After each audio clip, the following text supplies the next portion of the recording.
네, 오늘 하나님께서 우리에게 주시는 말씀은 신약성경 누가복음 1장 34절부터 56절까지 말씀입니다. 누가복음 1장 34절부터 56절까지 말씀인데요.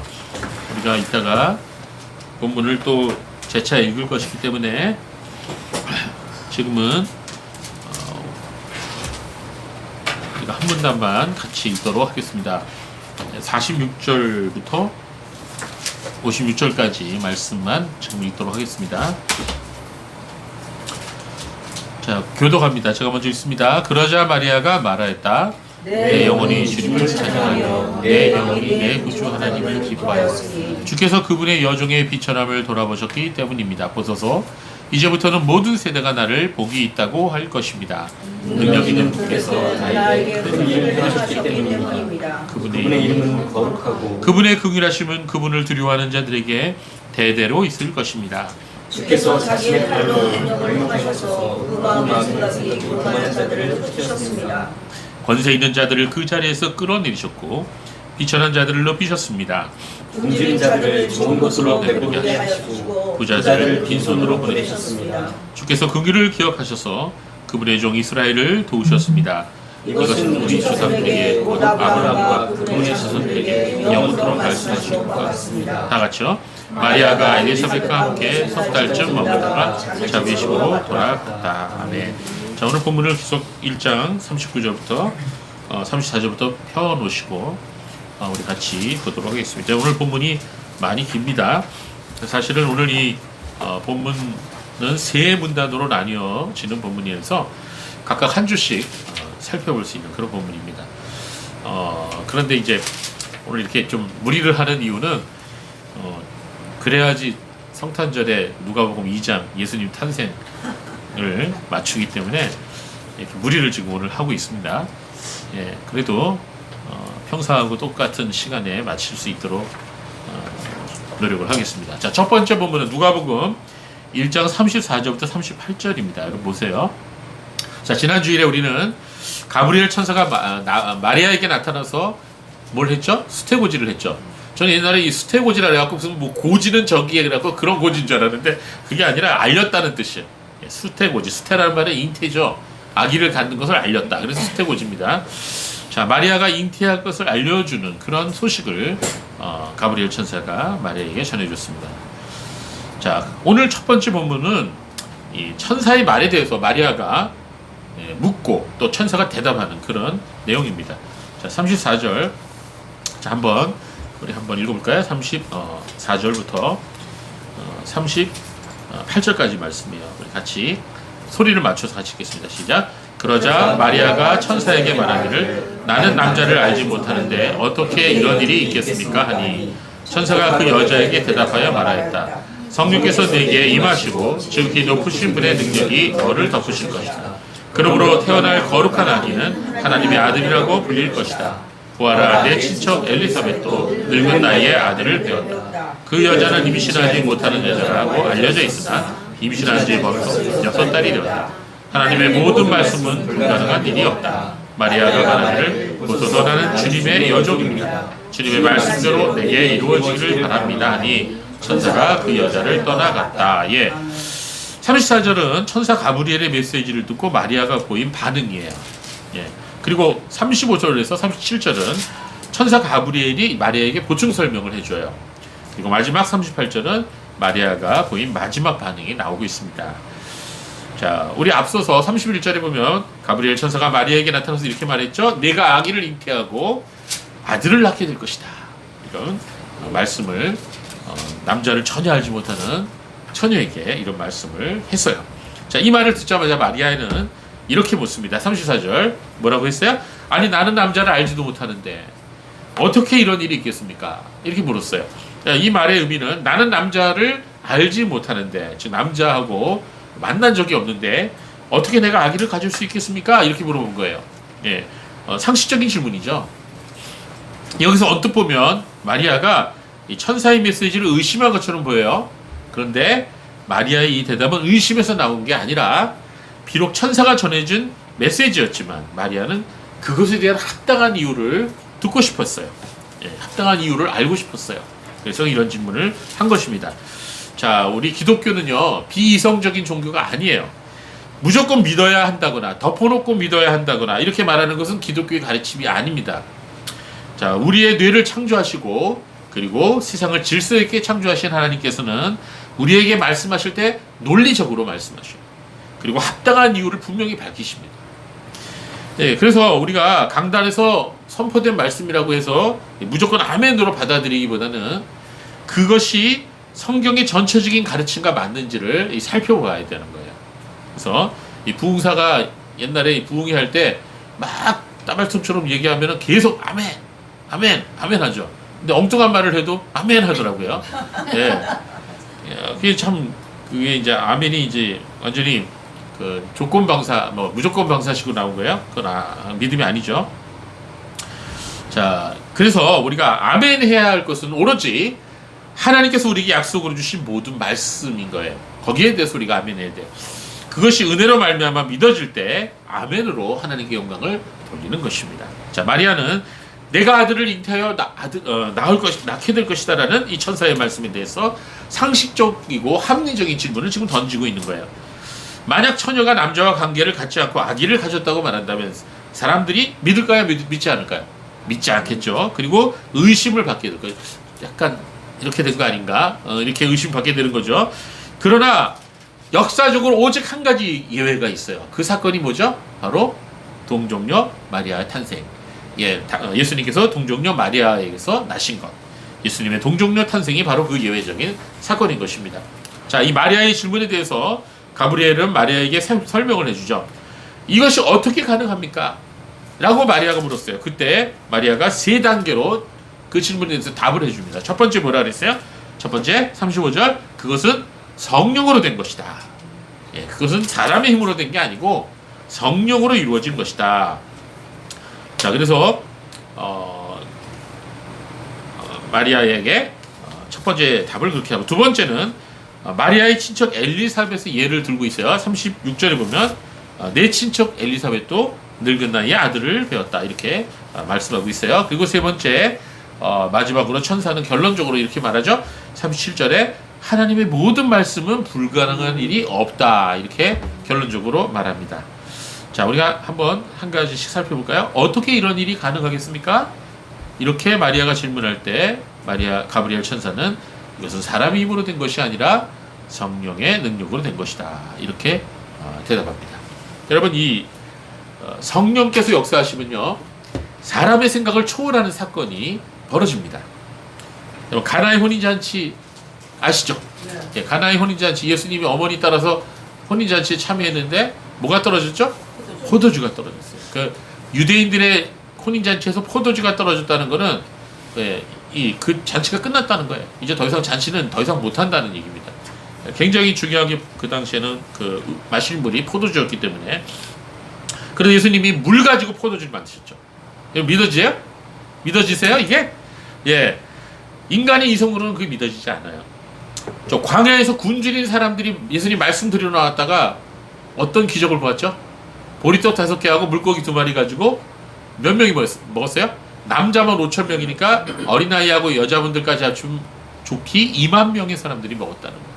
그리고 부스러기를 모으니까 몇 광줄이 모였어요? 12광줄이 가득히 모였어요. 자, 믿어지세요?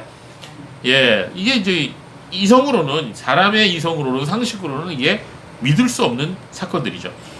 자, 그래서 사람들이 이 사건이 믿어지지 않으니까 온갖 말도 안 되는 설명을 붙여서 하나님 말씀을 왜곡시켰던 것입니다. 뭐 도시락을 꺼내서 다 같이 먹었다느니, 예, 원래 포도주가 있었는데 바꿔치기 했다느니, 예? 뭐 이런 식으로 엉뚱한 해석을 하는데 성경 말씀은 분명하게 말씀하고 있습니다. 우리가 이런 말씀을 들을 때 이렇게 질문할 수 있어요. 그것이 어떻게 가능합니까? 예, 이거는 나쁜 게 아니에요. 우리가 어떻게 가능한 그런 질문은 당연한 것입니다. 어떻게 그것이 가능한 것입니까? 어떻게 물로 포도주를 만들 수 있는 겁니까? 어떻게 오병이어로 수만 명을 먹일 수 있는 겁니까? 이 질문에 대한 성경의 대답은 단호합니다. 명확합니다. 그것은 성령의 능력으로 가능하게 된 것이다, 이렇게 말씀하고 있어요. 지극히 높으신 분의 능력으로 가능한 것이다.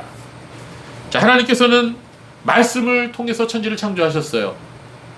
자, 빛이 있으라 말씀하시니 빛이 생겼어요. 자, 하나님께서 태양을 말씀으로 창조하셨다고 말씀하고 있어요. 창세기에. 여러분, 이거 믿어져야 그 다음 진도가 나가는 거예요. 예, 성경 읽다 보면 여기에서 안 믿어져갖고 진도 못 나간 사람이 얼마나 많은지 몰라요. 여러분, 하나님께서 태양을 말씀으로 창조하신 걸 믿으세요? 예. 그렇다면 물로 포도주를 만드는 거는 가능할까요? 안 가능할까요? 가능하죠. 어떻게 더 쉬워요? 태양 창조하신 게 쉬워요? 물로 포도주 만드신 게 쉬워요? 둘 다 쉬워요. 정답이십니다. 그런데 이제 비교해보면은 어느 게 더 좀 큽니까? 태양이 훨씬 크죠. 예. 태양을 말씀으로 창조하실 수 있는 분이 물로 포도주 정도는 아무것도 아니죠. 애들 말로 껌이죠. 예. 그 다음 뭡니까?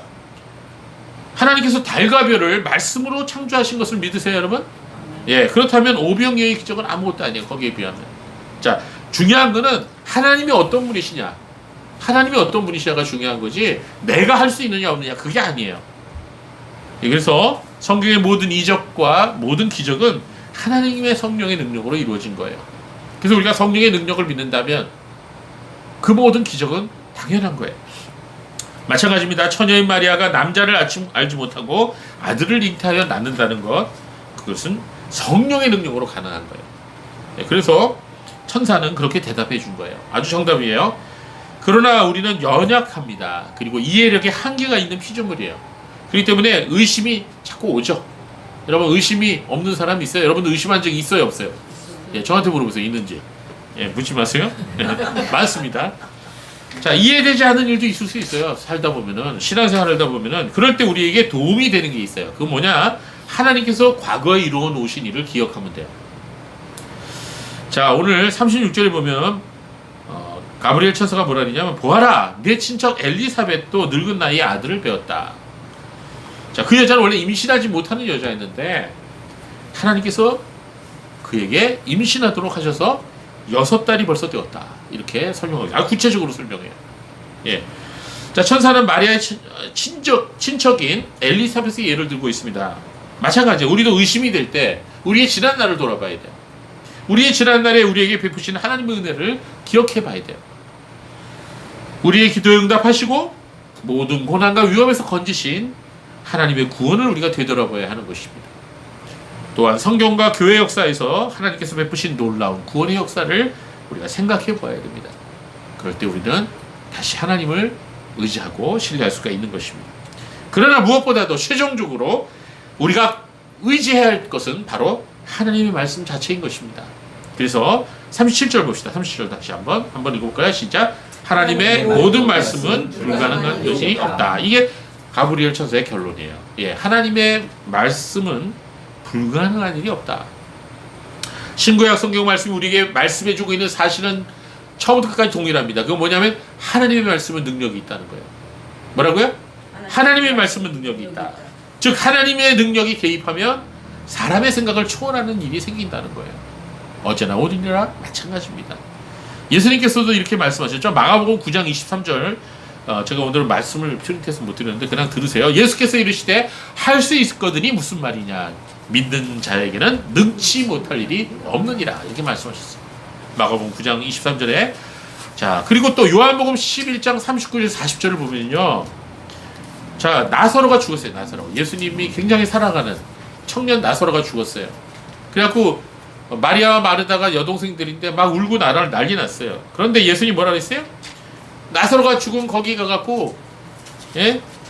나사로는 이미 장례 지냈는데 무덤을 막고 있는 돌을 치우라 그래놓고, 그리고 이렇게 말씀하십니다. 예수께서 이르시되 돌을 옮겨 놓으라 하시니 그 죽은 자인 누이 마르다가 이르되 주여 죽은 지가 나흘이 되었음에 벌써 냄새가 나나이다. 무슨 냄새? 시체 썩는 냄새가 난다는 거예요. 아, 그런데 무슨 지금 돌을 옮기라고 그러십니까? 이런 의미죠. 그때 예수님 뭐라 그러셨어요? 11장 40절에 예수께서 이르시되 내 말이 내가 믿으면 하나님의 영광을 보리라 하지 아니하였느냐. 예. 뭘 하면 하나님의 영광을 볼 수 있다고요? 믿으면. 뭘 믿어요? 하나님의 말씀, 예수님의 말씀을 믿으면. 자, 지금도 마찬가지예요. 내가 믿으면 하나님의 영광을 보리라. 자, 우리가 하나님의 영광을 보지 못하는 이유는 말씀을 믿지 못하기 때문이에요. 우리가 말씀을 믿는 한 우리는 하나님의 영광을 언제든지 볼 수가 있어요. 어떻게 됐습니까? 나서로야 나오라 하시니 나서로가 나오는데 뭐가 나왔어요 그때? 예, 미이라가 나왔죠. 미이라가. 왜냐면 그 당시에는 천으로 둥둥둥 다 감아버리니까 머리부터 발끝까지 미이라가 이러고 나와서 이러고 얼마나 무서웠겠어요. 자, 그래서 예수님 말씀하시죠. 나서로를 풀어서 자유롭게 다니게 해라. 너희가 믿으면 하나님의 영광을 보리라. 예, 이거예요. 그래서 천사는 말합니다. 하나님의 말씀에는 불가능한 일이 없다. 그게 결론이에요. 이 천사의 설명을 듣고 난 후에 마리아는 이렇게 대답합니다. 38절 말씀 다시 한번 볼까요? 뭐라고 대답했어요? 보소서 나는 주님의 여종입니다. 주님의 말씀대로 내게 이루어지기를 바랍니다. 이렇게 대답했어요. 그러니까 천사가 되돌아갔죠. 자, 여기 이 마리아의 신앙 고백이 굉장히 귀합니다. 뭐라 그랬습니까? 첫 번째, 나는 주님의 여종입니다. 네, 이거 굉장히 귀한 신앙 고백입니다. 자, 종들은 어떻게 하죠? 주인이 뭐라고 하면 어떻게 해야 돼요? 거드름 필새가 있어요? 빨리 움직이죠. 예, 종은 말씀에 순종하는 사람들이에요. 예. 자, 그러고 나서 더 구체적인 신앙 고백을 해요. 주님의 말씀대로 내게 이루어지기를 바랍니다. 주님, 내가 주님의 종이니 주님 뜻대로 나를 사용해 주세요. 이런 뜻이에요. 마리아가 주님, 저는 주님의 여종입니다. 그러므로 주의 뜻대로 나를 사용해 주세요. 주의 뜻대로 내게 이루어지게 해주세요. 이렇게 신앙 고백하는 것입니다. 바로 이 고백이야말로 진정한 신앙인의 고백이라고 말할 수가 있습니다.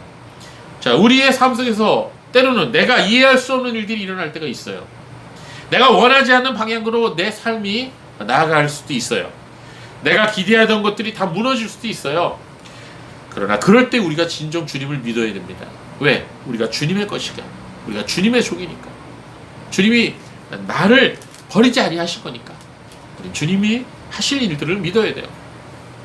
자, 여러분, 이 태풍이라는 것 여러분 자주 오죠, 우리나라에.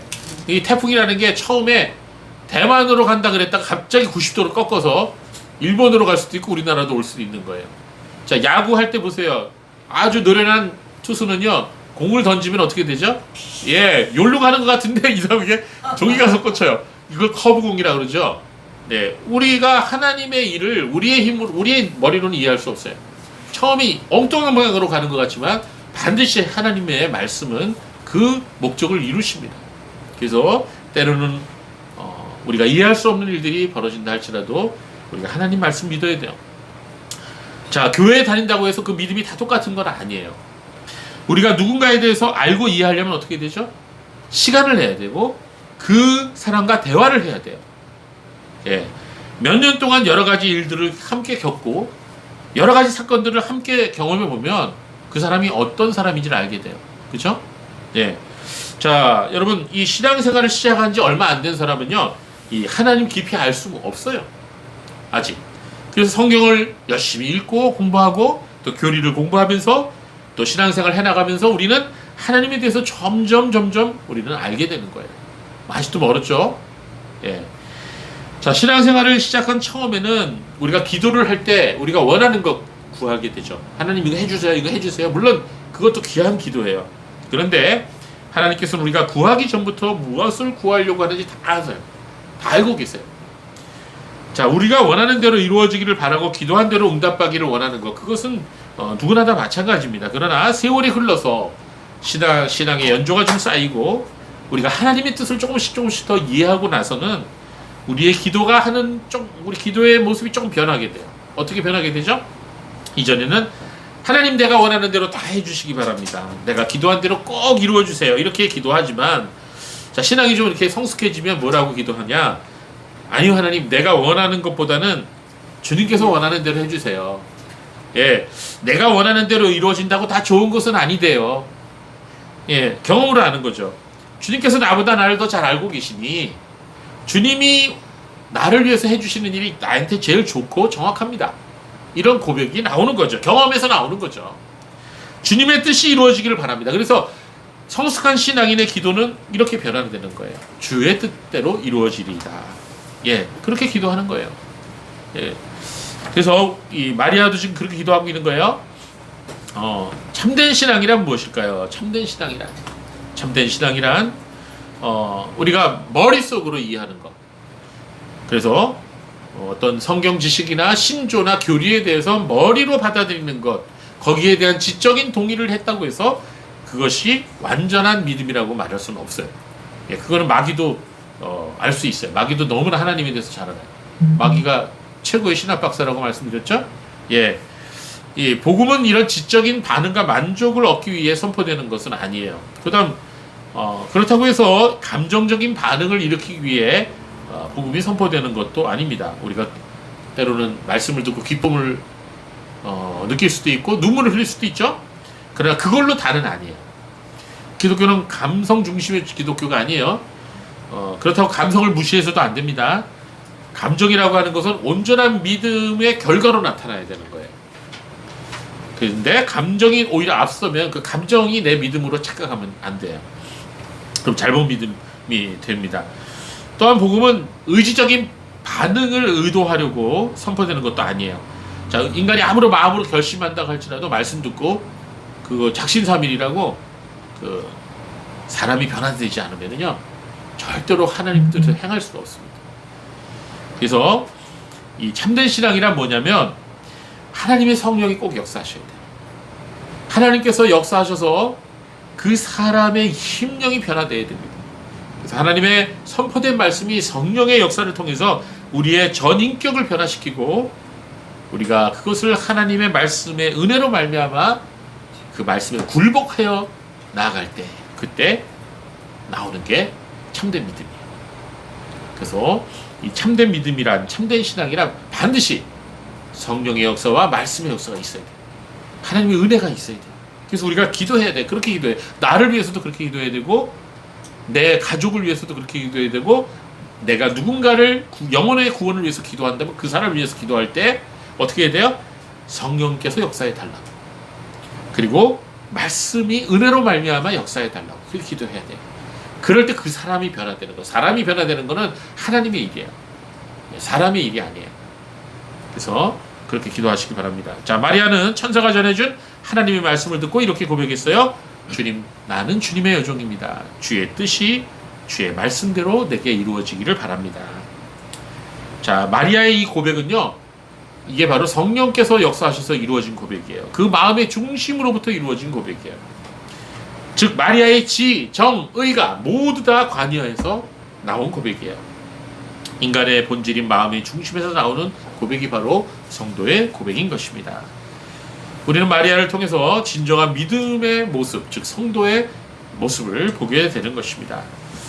자, 이것이 바로 오늘 첫 번째 문단의 내용이고요. 두 번째 문단은요, 39절부터 45절까지의 내용입니다. 우리 한번 읽어볼까요? 39절, 45절 우리 한 목소리로 같이 읽읍시다. 시작. 그 무렵에 마리아가 일어나 산골에 있는 유대의 한 동네로 서둘러 갔어. 사가랴의 집에 들어가 엘리사벳에게 문안하니 엘리사벳이 마리아의 문안을 받을 때 그 여자의 뱃속에서 아기가 뛰어났다. 엘리사벳이 성령으로 충만하여 큰 소리로 외쳐 말하였다. 그대가 여자들 가운데서 복을 받았고 그대의 태의 열매도 복을 받았습니다. 내 주님의 어머니께서 내게 오시다니 이것이 어찌된 일입니까? 보십시오. 그대가 문하는 음성이 내 귀에 들릴 때 내 뱃속에 있는 아기가 기뻐서 뛰어났습니다. 주께서 하신 말씀이 이루어진 것입니다. 믿는 여자는 복됩니다. 아멘. 자, 마리아가 먼 여행을 하게 되죠. 자, 오늘 본문을 보니까 마리아가 어디서부터 갈릴리 나사렛 고향에서 유대의 산골에 위치한 한 동네로 갔다고 말씀하고 있습니다. 여러분, 이 갈릴리 나사렛에서부터 유대까지는 굉장히 먼 거리예요. 어느 주석가가 대충 계산을 해봤는데 120km에서 160km까지 되는 거리였다. 자, 300~400년은 좋게 되는 거리예요. 자, 당시에는 교통편이라고 하면은 뭐만 있었죠? 11번. 11번밖에 없었어요. 예. 다리로 걸어가야 되는 거죠. 그래서 굉장히 오랜 시간이 걸리는 그런 거리였던 것입니다. 그런데 마리아는 이 엘리사벳을 만나고 싶어서 오늘 본문에 보니까 빨리 갔다, 서둘러 갔다 이렇게 말씀하고 있네요. 자, 이 천사로부터 엘리사벳이 아기를 잉태했다는 소식을 들은 마리아는 직접 가서 엘리사벳을 보고 싶었을 거예요. 그래서 아주 빨리 서둘러서 엘리사벳이 있는 유대아 산지 동네로 갔습니다. 자, 이렇게 하나님의 은혜를 체험한 사람들은 이렇게 서로 만나는 걸 굉장히 기뻐합니다. 그래서 서로 만나서 그 은혜를 나누기 원하기 때문인 것이죠. 그래서 성도는 이런 성도의 교제를 귀하게 여기는 사람들이 바로 성도입니다. 자, 여러분, 예배당으로 가는 길이 아무리 험하고 멀다 해도 기쁨으로 갈 수 있는 이유는 바로 이 예배의 기쁨과 성도의 교제의 즐거움이 있기 때문인 것입니다. 지금은 이곳저곳에 교회가 아주 많이 있죠. 옛날에는 교회가 지금처럼 많이 있지 않아요. 예,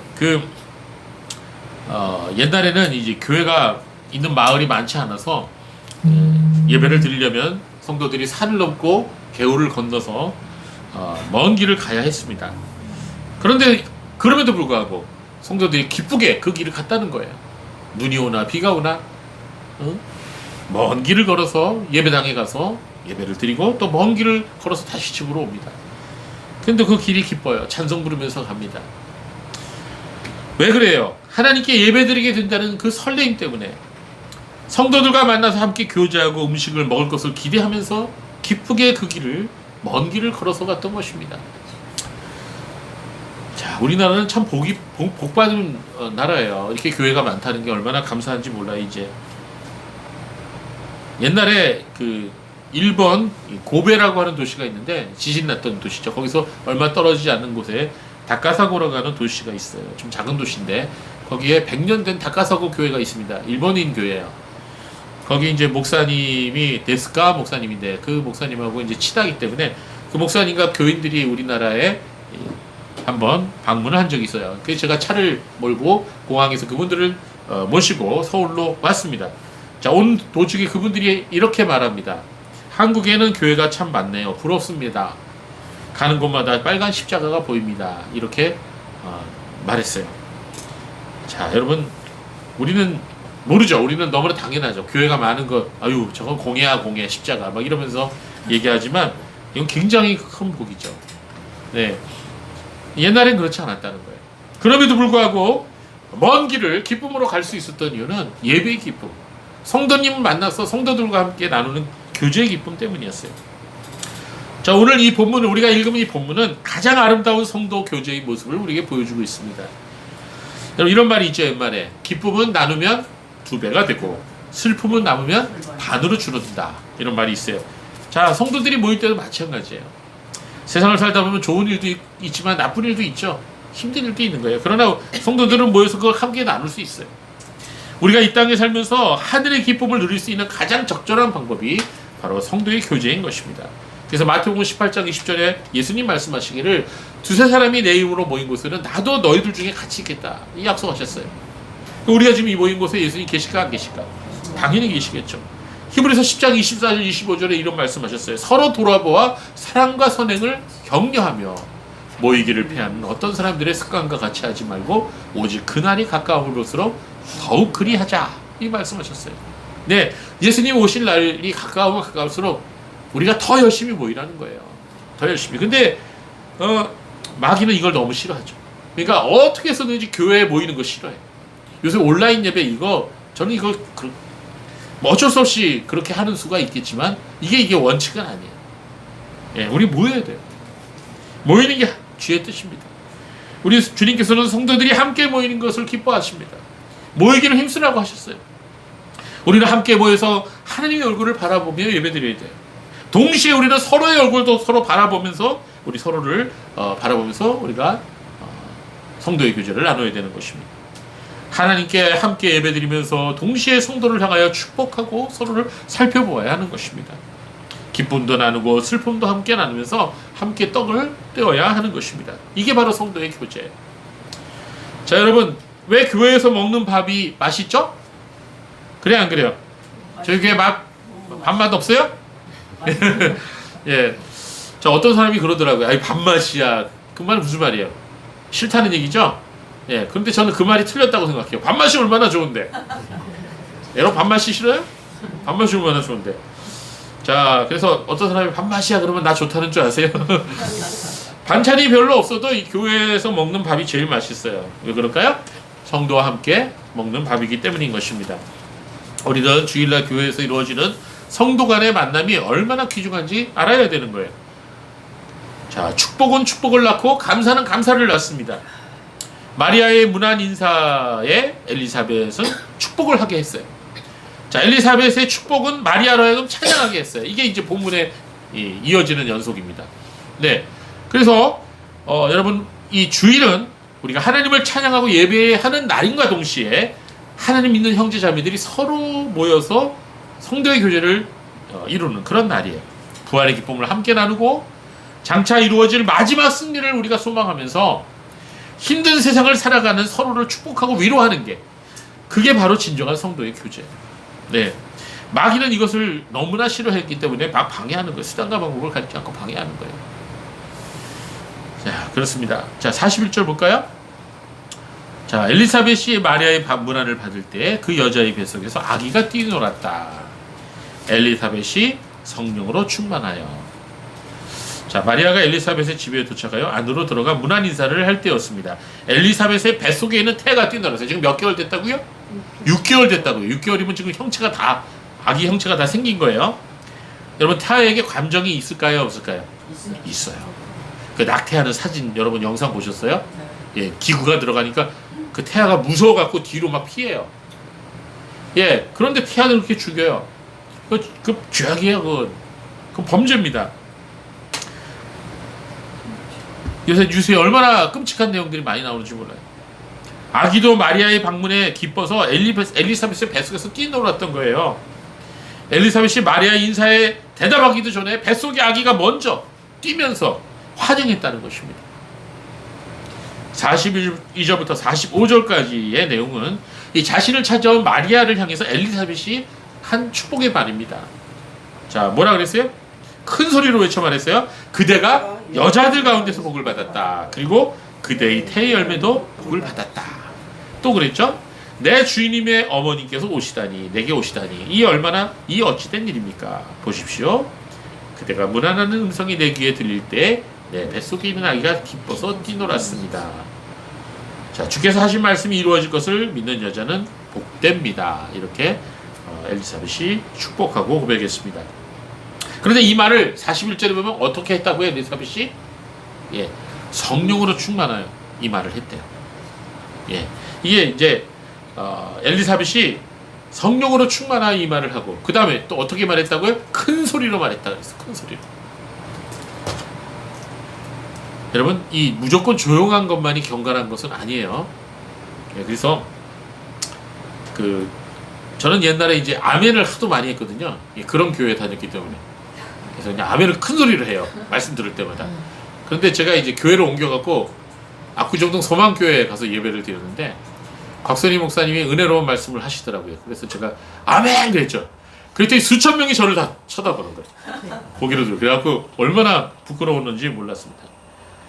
여러분, 물론 조용할 때는 조용해야 되겠지만 하나님의 은혜에 감격해서 복음의 놀라운 은총에 감사하여 소리를 높여 찬송할 수 있습니다. 그리고 소리를 높여 크게 기도할 수도 있는 것입니다. 그래서 엘리사벳이 지금 성령으로 충만하여 큰 소리로 마리아를 향하여 축복합니다. 여러분, 성령으로 하나 된 사람들은 서로를 알아봐요. 친척이라고 마음이 통합니까? 여러분, 친척하고 마음 잘 통해요? 아니요. 가족이라고 해도 친형제자매라고 해도요, 서로 미워하고 1년이 지나도록 전화 한 통 안 하는 경우도 있어요. 그래요, 안 그래요? 그래요. 여러분, 친형제하고 친해요? 친해야겠죠. 예. 심지어 재산 다툼이 벌어지면요, 법정에 서로 고소고발하는 경우도 있어요. 친형제끼리, 친자매끼리. 그러나 성령으로 거듭나고 성령으로 살아가는 성도들은 서로 만나면 기뻐요. 대화도 즐겁습니다. 왜 그럴까요? 하나님의 은혜가 함께 하시기 때문입니다. 성도의 교제가 바로 그런 것이에요. 마리아 엘리사벳은 서로 친척지간이었기 때문에 기뻐한 것이 아니라 하나님의 거룩한 은혜를 입은 성도였기 때문에 서로 기뻐하고 하나가 된 것이에요. 자, 그대가 여자들 가운데서 복을 받았다. 그리고 그대의 태도 열매에도 복을 받았다. 이렇게 말씀했죠. 엘리사벳은 마리아를 축복했어요. 그리고 태중에 있는 아기에게도 축복을 했어요. 이게 이처럼 성도가 모인 곳에는 서로를 축복하는 일들이 풍성하게 일어납니다. 성도는 이렇게 모일 때마다, 교회에 모일 때마다 이렇게 복이는 말을 해야 돼요. 그래야지 이 마음에 상처 주는 말을 하면 안 돼요. 오늘 머리가 왜 이렇게 엉망이냐? 응? 어떤 미장원 갔다 왔어? 이런 말 하면 안 돼요. 오늘 옷이 언밸런스네. 짝짝이야, 짝짝이. 뭐 더 큰 그런 말도 하죠. 근데 그런 말 하면 안 돼요. 자, 축복의 말을 해야 됩니다. 43절 보세요. 내 주님의 어머니께서 오시다니 이것이 어찌된 일입니까? 여기서 엘리사벳이 마리아를 어떻게 불렀죠? 내 주님의 어머니. 다른 번역을 보면 내 주의 모친 이렇게 불렀어요. 굉장히 이거 놀라운 고백입니다. 1장 43절에 헬라어 본문이 이렇습니다. 헤 메테르 투 퀴리우 무. 네. 내 주님의 모친. 영어로 하면 the mother of my lord예요. 여기서 엘리사벳이 사용한 단어 주님이라는 단어에 주목해야 돼요. 자, 이 주님이라고 할 때 뭐를 사용했냐면 퀴리오스라는 단어를 사용했어요. 퀴리오스. 이 단어는요, 유대인들이 아무에게나 이 단어 사용하지 않습니다. 이것은 주 하나님 할 때 퀴리오스라고 사용하는 거예요. 주님이라고 할 때. 그래서 이 엘리사벳이 내 주님의 모친, 내 주님의 어머니라고 불렀던 것은 엘리사벳이 마리아의 태중에 있는 그 아기가 온 세상의 구주인 것을 이미 알았다는 거예요. 그것은 그녀가 성령으로 충만하기 때문에 성령께서 그것을 깨닫게 해주신 거예요. 성령께서 가르쳐 주시지 않았다면 아직 태어나지도 않은 태중의 아기가 오랫동안 기다려왔던 메시아요 하나님의 아들이심을 엘리사벳이 알 수가 없었겠죠. 자기보다 한참 어린 친척인 마리아에게 이렇게 고백한 것은 엘리사벳이 성령으로 충만하지 않고는 할 수 없는 고백이었습니다. 네, 내 주님의 어머니께서 내게 오시다니 이게 어찌된 일입니까? 너무너무 감격한 거예요. 지금 예수님의 어머니와 세례 요한의 어머니가 함께 만나고 있죠. 그렇죠? 경건한 여인들이, 성령 충만한 여인들이 함께 만나서 주님의 은혜를 나누고 간증을 하고 있는 거예요. 성경은 여인의 영향력에 대해서 굉장히 많은 말씀을 하고 있어요. 예, 맞습니다. 이 세상 역사는요, 남자들이 이루는 것 같지만 그게 아니고요, 뒤에서 여자들이 다 조종하는 거예요. 여인의 영향력이 그만큼 막강한 거예요. 여인들만이 생명을 잉태할 수 있고 그 생명을 낳아 기를 수 있는 거예요. 자녀들에게 영향을 끼치는 존재 중에 어머니보다 더 큰 영향을 미치는 그런 존재는 없어요. 물론 아버지도 큰 영향을 미치지만 어머니가 가장 큰 영향을 미치는 거예요. 오늘날 여인들이 모여서 나누는 대화, 그들의 모습은 어떤가요? 여러분 생각해 보세요. 세상에서 이 여자분들 모여갖고 나누는 대화 잘 들어보세요. 옆에서. 저는 이제 가끔 카페나 이런 데 음식점에 가서 여자분들 3, 4, 5 모여갖고 나누는 대화를 잘 들어봐요. 되게 재밌어. 시트콤 보는 것 같아. 예. 그런데 그 세상적인 대화를 보면요, 탐욕과 시기심이 가득합니다. 그리고 한 사람이 어디 화장실 갔다 오면 그 다음부터 이제 그 여자가 이제 주로 이제 대상이 되는 거예요. 그 화장실도 안 간다 그러잖아요. 여자분들은 모여서 자기 얘기할까봐. 여러분, 경건한 여인들이 모이면 어떨까요? 하나님을 경외하는 여인들이 모여서 나누는 대화는 다르죠. 예. 그렇습니다, 여러분. 먼 훗날에 이 두 여인의 태중에 있던 아기들이 자라나서 어디서 만나죠? 요단강에서 만납니다. 예. 예수님과 세례 요한이 만납니다. 그 이전에 여기 어머니들이 먼저 만나서 그 뱃속에 있는 태아들과 함께 아름다운 성도의 규제를 나누며 하나님을 찬송하고 있는 이 모습, 정말 아름다운 모습이죠. 예. 우리 이시영 기사님 이거 한번 그림으로 한번 그려보시죠. 성화죠, 성화. 45절 한번 볼까요? 45절. 자, 주께서 하신 말씀이 이루어질 것을 믿는 여자는 복됩니다. 엘리사벳의 말입니다. 예. 아까 가브리엘 천사가 뭐라 그랬어요? 마리아에게. 하나님 말씀에 능치 못할 일이 없다 그랬죠. 자, 주께서 하신 말씀이 이루어질 것을 믿는 여자는 복됩니다. 엘리사벳이 마리아에게 한 이 말씀은 성경에서 말씀하고 있는 복의 정의 가운데 가장 멋진 것이에요. 자, 성경에서 말하는 복의 개념, 복이란 무엇인가? 그것은 세상 사람들이 말하는 것과는 너무나 달라요. 어떤 사람이 복이 있어요, 여러분? 어떤 사람 복이 있어요? 여러분이 어떤 사람이 복이 있다고 생각해요? 돈 많은 사람이에요? 유명한 사람이에요? 최고의 미인입니까? 미남이에요? 누가 복이 있는 사람입니까? 성경은 뭐라고 말할까요? 성경은 오늘 본문에 나온 것대로 믿는 사람이 복이 있다 이렇게 말씀하고 있어요. 믿는 사람에게 복이 있습니다. 하나님의 말씀을 믿는 사람이 복이 있습니다. 하나님의 약속의 말씀이 그대로 이루어질 것을 믿는 사람은 복이 있는 것입니다. 성경에서 말씀하시는 복은 항상 하나님의 말씀과 연결되어 있어요. 시편 1편에도 보세요. 복 있는 사람은 하나님의 말씀을 주야로 묵상한다 그랬어요. 그렇습니다. 말씀을 가까이 하는 사람이 복이 있습니다. 말씀을 멀리하는 사람은 복을 발로 차버리는 사람입니다. 우리의 축복에 그러는 하나님의 말씀에 대해서 어떠한 반응을 보이냐에 달려 있습니다. 말씀을 무시하고 말씀에 무관심하고 말씀을 등 뒤로 던지는 사람은 결코 하나님의 복을 받을 수 없는 거예요. 복 받을 생각도 하지 말아야 돼. 자, 이제 우리는 오늘 본문의 세 번째 문단이 46절에서 56절의 말씀을 보겠습니다. 예, 우리 한번 읽어볼까요? 시작. 그러자 마리아가 말하였다. 내 영혼이 주님을 찬양하며 내 영이 내 구주 하나님을 기뻐하였으니 주께서 그분의 여종의 비천함을 돌아보셨기 때문입니다. 보소서 이제는 모든 세대가 나를 복이 있다고 할 것입니다. 능력 있는 분께서 나에게 큰일을 행하셨기 때문입니다. 그분의 이름은 거룩하고 그분의 긍휼하심은 그분을 두려워하는 자들에게 대대로 있을 것입니다. 주께서 자신의 발로 능력을 행하셔서 그 마음의 생각이 교만한 자들을 흩으셨습니다.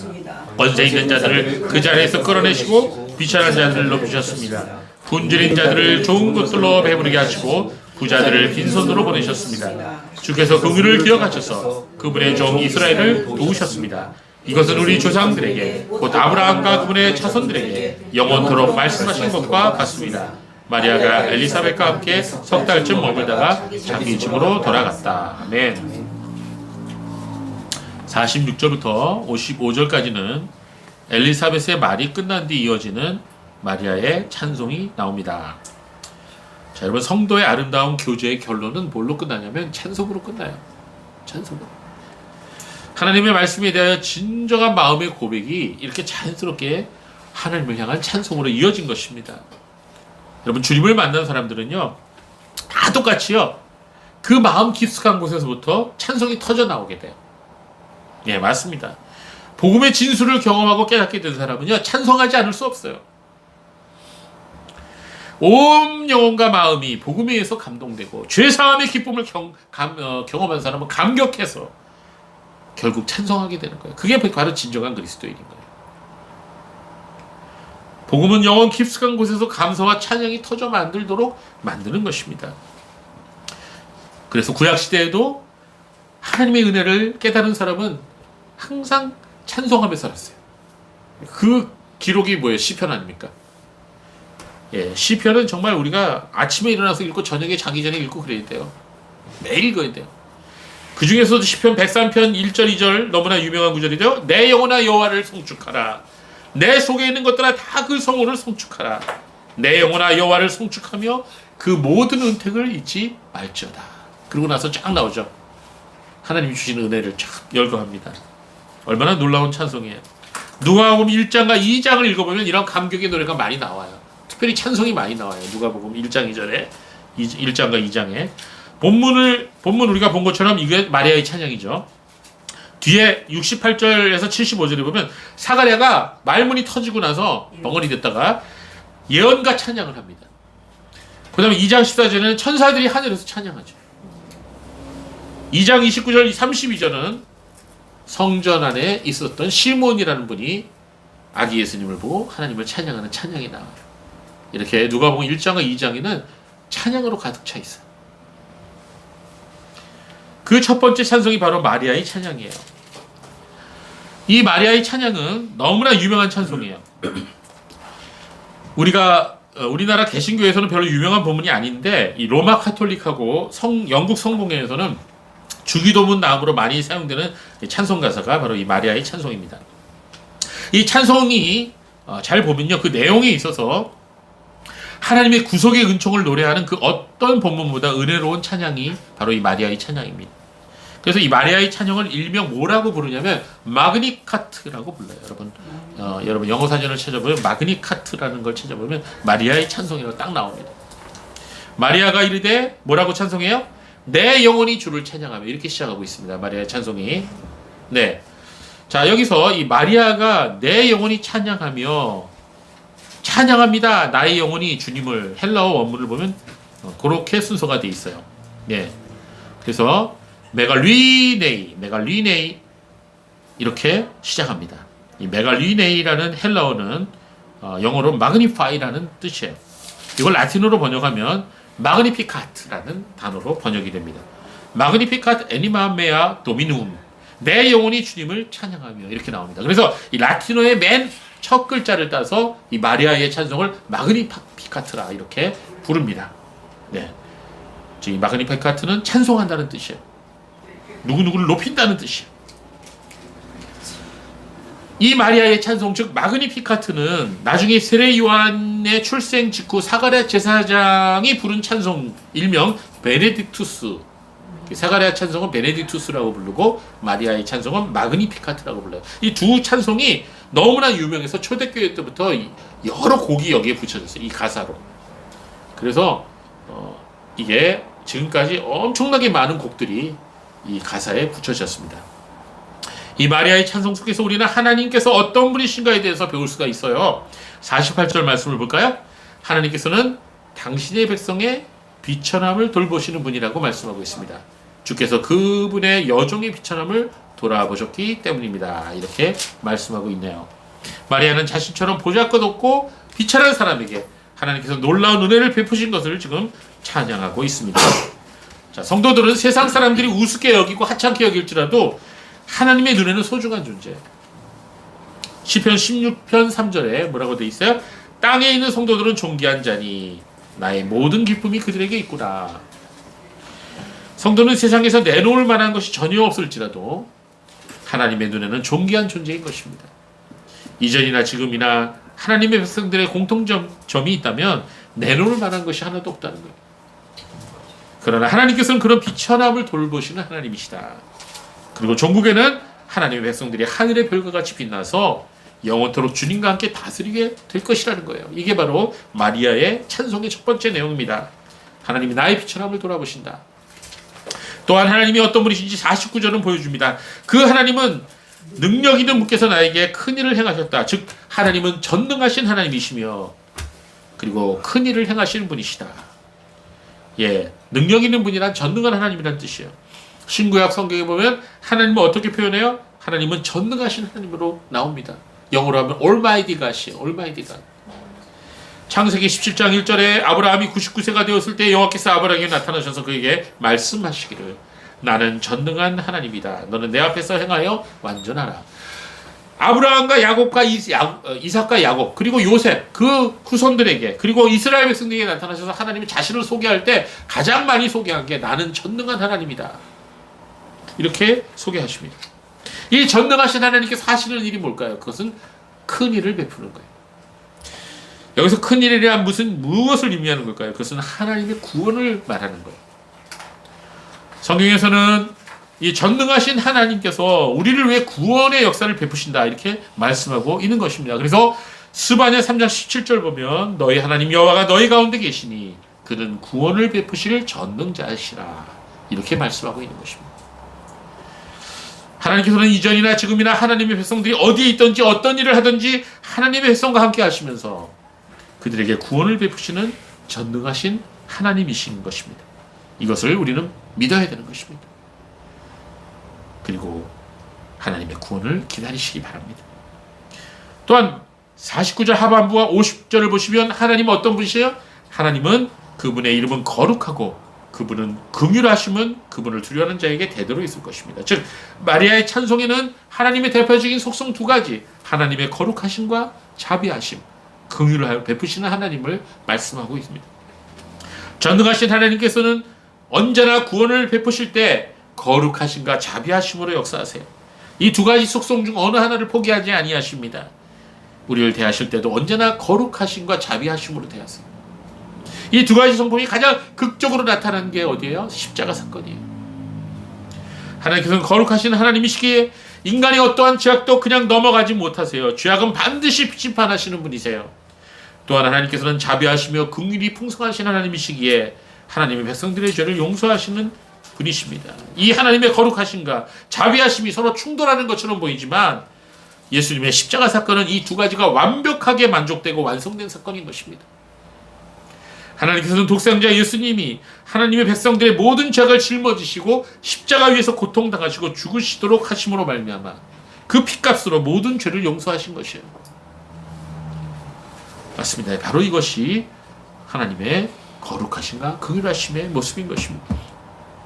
자, 그리고 이제 마지막으로 51절부터 53절까지 하나님이 행하신 일을 말씀하고 있어요. 하나님은 어떤 분이세요? 하나님은 교만한 자들과 권세 있는 자들과 악한 부자들을 물리치시고 비천한 사람들을 굶주린 사람들을 높이시고 구원하시는 분이시다. 이렇게 말씀하고 있어요. 그리고 맨 마지막 55절에 하나님은 약속을 지키시는 신실하신 분이시다. 우리의 조상 아브라함에게 약속하신 그 약속, 너의 씨로 말미암아 모든 사람이 복을 받을 것이다. 그 약속이 지금 마리아에게 이루어진 거예요. 즉 마리아가 이제 장차 낳을 메시아 예수께서 모든 하나님의 백성을 복받게 하시고 구원받게 하시는 그런 아브라함에게 주셨던 그 약속의 말씀이 예수님에게 약속이 성취된 것입니다. 즉 하나님은 약속을 이루시는 분이신 것입니다. 예, 그렇습니다, 여러분. 우리는 마리아의 찬송을 통해서 하나님께서 어떤 분이신지 어떠한 일을 행하셨는지를 알 수가 있습니다. 하나님은 비천한 우리들을 돌보시는 하나님이시며 성도들을 존귀하게 여기십니다.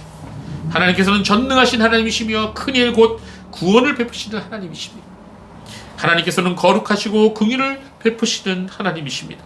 하나님께서는 교만한 자들을 물리치시고 비천하고 가난한 사람들을 돌보시는 분이십니다. 하나님께서는 약속을 지키시는 신실하신 분이십니다. 자, 우리에게는 이런 고백과 이러한 믿음이 있어야 돼요. 마리아와 같은 믿음을 소유한 성도는 그 어떠한 환경 가운데서도 약속을 지키시며 구원하시는 하나님을 찬양할 수가 있는 것입니다. 그래서 저와 여러분에게도 이러한 마그니피커트가 있어야 돼요. 내가 주님을 높입니다. 내가 주님을 찬양합니다. 내가 주님을 선포합니다. 이런 찬양이 우리에게도 있어야 됩니다. 그렇습니다. 여러분, 오늘도 하나님께서는 여러분과 저희 삶 속에 찾아오셔서 우리를 돌보시고 구원하시는 분이십니다. 하나님의 신실한 약속을 믿으시고 그 약속의 말씀을 의지하여 기도하십시오. 그리고 마리아처럼 하나님을 찬양하십시오. 그리하면 그분의 놀라운 구원을 경험하게 될 것입니다. 기도하겠습니다.